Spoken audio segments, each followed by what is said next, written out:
सभी साथियों को नमस्कार। RNH20 में आप सभी का स्वागत करता हूं। 5,000 करोड़ का लोन माफ़ करना अपने आप में एक बहुत बड़ी बात है, लेकिन वही मैं आपको अगर दूसरी तरफ दिखाऊं, जो किसान लगभग 100 दिनों से यहाँ पे धरने पर बैठे हैं, इनकी तरफ आखिर क्यों नहीं ध्यान दिया जा रहा है। एक तरफ तो 5,000 करोड़ का जो लोन है वो बिल्कुल माफ़ कर दिया जाता है, लेकिन वहीं दूसरी तरफ किसानों की बात करूं या किसी और वर्ग की बात करूं, उनकी तरफ क्यों नहीं ध्यान दिया जाता। तो अभी हमारे साथ मौजूद है संदीप शिवाजी, संदीप धीरणवासी। इनसे बातचीत करेंगे कि आखिर क्या वजह है। संदीप जी, आपका बहुत बहुत स्वागत है जी। बहुत बहुत धन्यवाद आपका। तो आपको क्या लगता है कि एक तरफ तो 5,000 करोड़ अपने आप में एक बहुत बड़ी रकम है, उसको माफ़ करना, और जो किसान बैठे हैं उनकी तरफ कोई ध्यान नहीं, आपको क्या लगता है सर? देखिए, ये कोऑपरेट की सरकार है और ये पहली बारी नहीं हुआ है कि 5,000 करोड़ रुपए माफ़ किए हैं। पिछले 9 सालों में बीजेपी सरकार ने 14.5 लाख करोड़ रुपए कॉरपोरेट के माफ़ किए हैं। 14.5 लाख करोड़ रुपए, इतना पैसा कि 3 ट्रालियों में पैसा भर के लेके जाएं तो पैसा नहीं चलेगा। इतना पैसा 14.5 लाख करोड़ रुपए से बीजेपी सरकार ने कॉरपोरेट के माफ़ किए हैं। वहीं अगर किसी किसान के अगर केसीसी ना पलटाएं साल भर तो उसको इतना जुर्माना लगा देते हैं और उसके बाद में फिर उसकी फ़ोटो लगा देते हैं बैंक में, और जब भी अगर वो नहीं पे कर पाए किसी मजबूरी में तो उसके घर के आगे फिर कुर्की का नोटिस, ढोल बजाना और ये अलग अलग तरीके के काम करते हैं। सुभाष चंद्रा के अभी 5,000 करोड़ रुपए माफ़ किए हैं, इससे थोड़े दिन पहले इसके 46,500 करोड़ रुपए माफ़ किए थे। तो ये सरकार कॉरपोरेट की सरकार है, कॉरपोरेट के लिए काम कर रही है। वह आम जो तबका है, आम जो लोग हैं, उनको बुरी तरीके से महंगाई से मार रही है। सुभाष चंद्रा, जो आपने एक नाम का जिक्र किया जिसका अभी फिलहाल में जो लोन है वो माफ़ किया है, क्या वो भी एक किसान परिवार से हैं? नहीं, वो किसान परिवार से नहीं है। वो 5-5 हज़ार के करोड़ के जो कर्जे माफ़ करने के लिए वो कहाँ के किसान हैं। वो असल में सरकार का मामला है कि मीडिया को खरीद रखे है। GTV सुभाष चंद्रा जिसका मालिक है, वो सारा दिन मोदी मोदी मोदी की चलाता है, और उसका बेनिफिट तो फिर वो सरकार को उनको कुछ ना कुछ तो देना ही पड़ेगा, इसीलिए उन्होंने उसके कर्जे माफ़ कर रहे हैं। तो सर, आपसे जानना चाहूँगा कि वहीं पे वो जो लोन है, वो कर्जा जो माफ़ कर दिया वो, लेकिन ऐसे बहुत सारे किसान भी है, फिर तो उनका माफ़ कर देना चाहिए, उनके क्यों नहीं माफ़? आप तो कर्जा माफ़ करने की बात कर रहे हो। हमारे एक साथी है यहाँ, मैं भी उसको डाउनलोड कर रहा था, ये हो नहीं रही।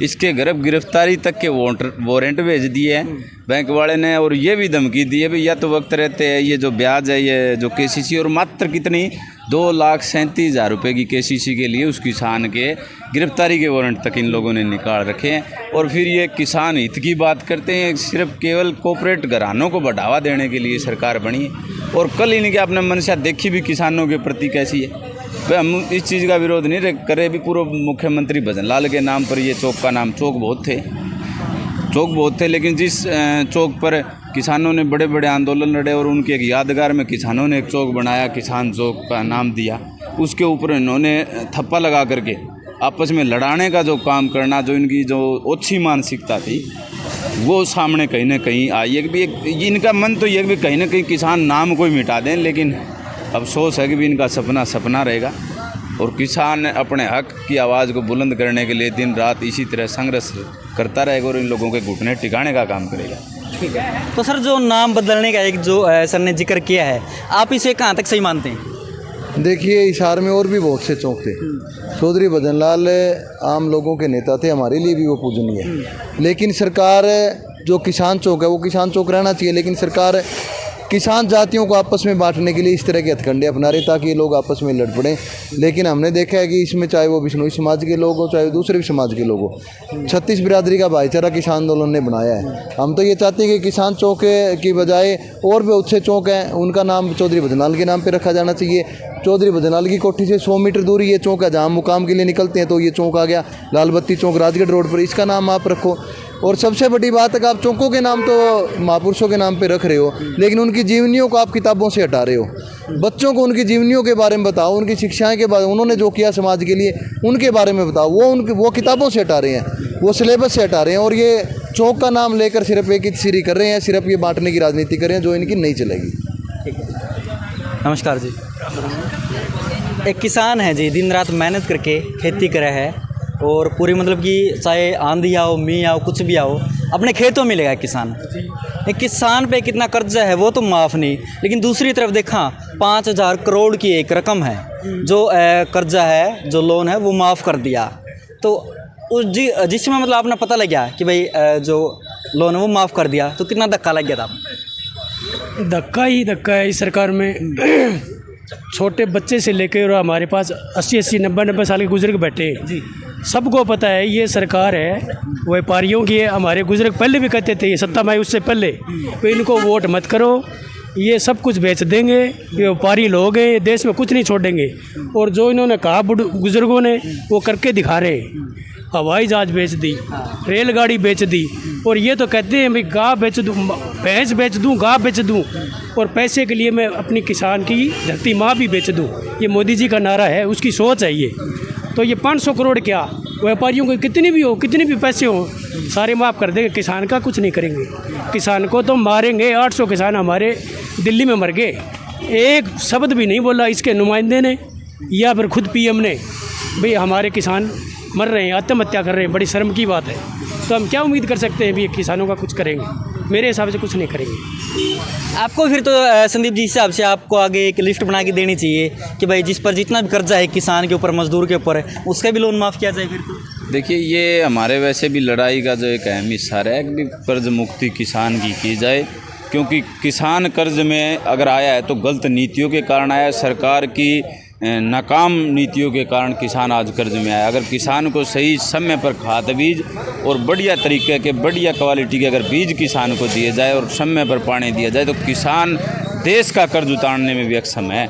लेकिन ये गलत जो नीतियां हैं, ये बार बार किसानों को दबाने का काम कर रही है, और किसी न किसी तरह से किसानों के ऊपर कर्ज चढ़ाया जा रहा है, ताकि ये बाजारीकरण के नीचे दबे रहें। आर्थिक गुलामी किसानों के ऊपर थोपी जा रही है एक तरह से, मैं इस बात को ये मानना चाहूँ। लेकिन फिर भी सरकार को सोचना चाहिए कि किसान को अगर बढ़िया तरीके से सहूलियत दी जाए, तो ये आपके कॉर्पोरेट जो घराने हैं, इनसे ज़्यादा किसान अक्षम है कि वो देश को एक बड़ी नई दिशा दे सकता है, हर पेट को भर सकता है, और देश का बड़ा से बड़ा कर्ज भी उतारने में किसान सक्षम है अपना।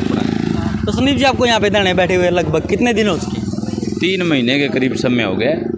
लेकिन अफसोस है कि सरकार की जो अनदेखी है, लड़ते हुए भी 3-3 महीने का टाइम गुजर जाता है, लेकिन इन लोगों के जूं तक नहीं रेंग रही, और इसका जवाब भी जल्दी इनको मिलने वाला है।